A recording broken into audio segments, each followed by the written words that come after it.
এটা রাজনীতির মঞ্চ নয়, আমি কোনো মন্তব্য করতে চাই না। আমি আজ এসছি একটা সুন্দর অনুষ্ঠানে, সুন্দর লাগলো, ভালো লাগলো। এই রিসর্টটা দেখে আমার খুব ভালো লাগলো।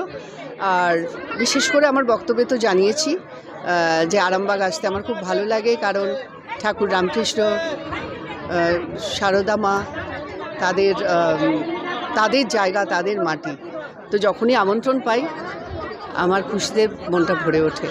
অনেক জায়গায় দেখা যায় যে রাস্তার কুকুরদেরকে নির্মমভাবে হত্যা করা হয়, এর বিরুদ্ধে কি ব্যবস্থা গ্রহণ করা যেতে পারে আগামী দিনে?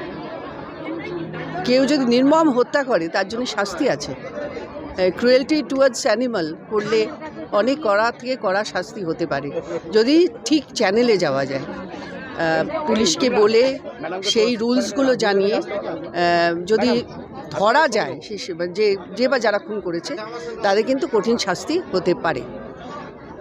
এবং আরেকটা কথা আমি একটু জানাতে চাই সবাইকে, এরিয়ার কুকুর, বেড়াল, তাদের খাওয়ানো কিন্তু একদম আইন। কেউ যদি বাধা দেয় ওটা কিন্তু একটা বিরাট অপরাধ। কারণ হচ্ছে সুপ্রিম কোর্টের অর্ডার আছে এরিয়ার কুকুর বেড়ালকে খেতে দেওয়াটা অ্যাবসলিউটলি লিগাল।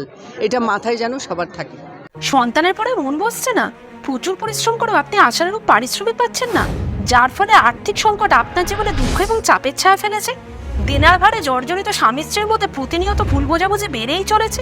নতুন বাড়ি কিনেছেন, কিন্তু সেই স্বপ্নের বাড়িটা যেন আরও দুর্ভোগ নিয়ে এসছে আপনার জীবনে। আপনি ভাবছেন সস্তায় পাওয়া বাড়িটা নেওয়াটাই কি সঠিক সিদ্ধান্ত ছিল?